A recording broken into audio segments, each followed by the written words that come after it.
Assalamu alaikum viewers, my name is Aleena Chaudhary and I'm going to read you a story called Aladdin and the Wonderful Lamp, written by Antoine Gallard.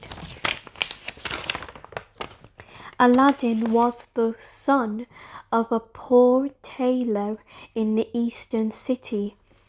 He was a spoiled boy and loved to play better than work, so that when Mustafa, his father, died, he was not able to earn his living, and his poor mother had to spin cotton all day long to buy food for their support.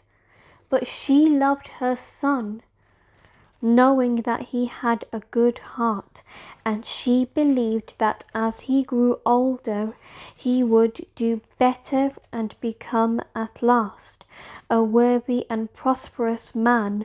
One day, when Aladdin was walking outside the town, an old man came up to him and, looking very hard in the face, said he was his father's brother and had long been in a distant country, but that now he wished to help his nephew to get on. He then put a ring on the boy's finger, telling him that no harm could happen to him so long as he wore it.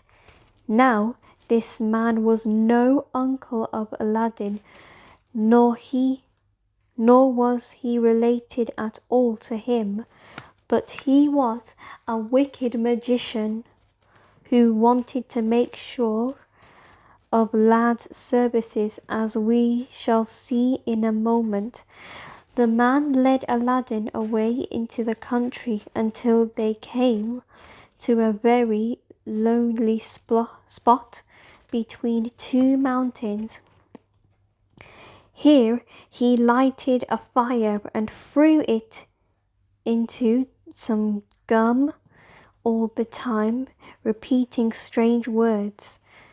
The ground then just opened before them and a door appeared.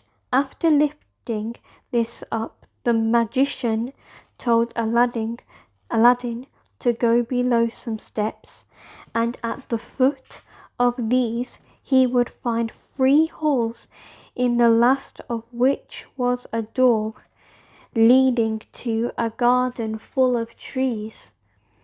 This he was to cross, and after climbing some more steps he would come to a terrace, when he would see a small shelf in which there was a lighted lamp. He was then to take the lamp, put out the light, empty the oil, and bring it away with him. Aladdin found all the magician had told him to be true, and he passed but through the 3 holes, so as not even to touch the walls with his clothes, as the magician had directed. He took the lamp from the shelf, threw out the oil, wrapped it in his arms.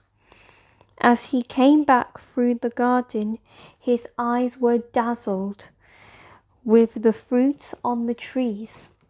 Many of these he plucked and put in his pocket, and then returned with the lamp and called upon his uncle to help him up the steps.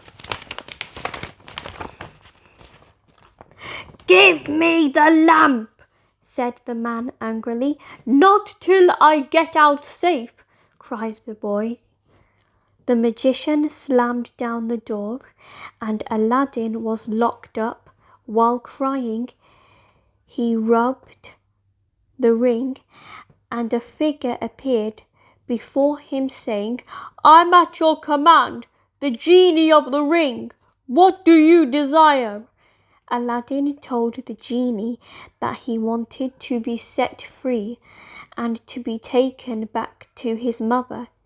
He found himself very hungry, and his mother was pleased to see him again. He told her all that had happened. She felt curious to look at the lamp and began rubbing it to make it shine. Both were amazed at seeing rise before them a strange figure provided to be the genie who asked for commands. On hearing that food was that they wanted, a servant entered with the food. Aladdin and his mother feasted upon the rich fare brought to them and sold the dish and plates on the earnings. Aladdin was now able to dress well, and in taking his walk, he one day chanced to see Sultan's daughter coming with her attendants from the baths. He was struck with her beauty, that he fell in love with her and told his mother that she must go to the Sultan and ask him to give the princess to be his wife. The woman said, "He must be crazy," but her son not only knew what a treasure he had got in the lamp, but he had also found how valuable were the fruits he had gathered, which he thought at the time to be only glass. At first he sent jewels to the Sultan and said to Aladdin's mother, "Your son shall have his wish if he can send me in a week 40 bowls like this carried by attendants." He thought by this to keep what he had got and to hear no more of Aladdin, but the genie soon brought the jewels and the attendants, and Aladdin's mother went with them to the Sultan. The Sultan was overjoyed at received gifts and at once agreed that Princess Jasmine should be the wife of Aladdin. The youth then summoned the genie to assist him and set out for the palace.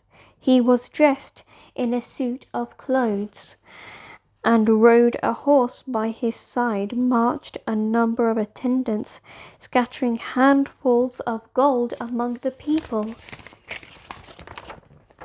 As soon as they were married, Aladdin ordered the genie to build a palace, and there the couple lived happily for some time.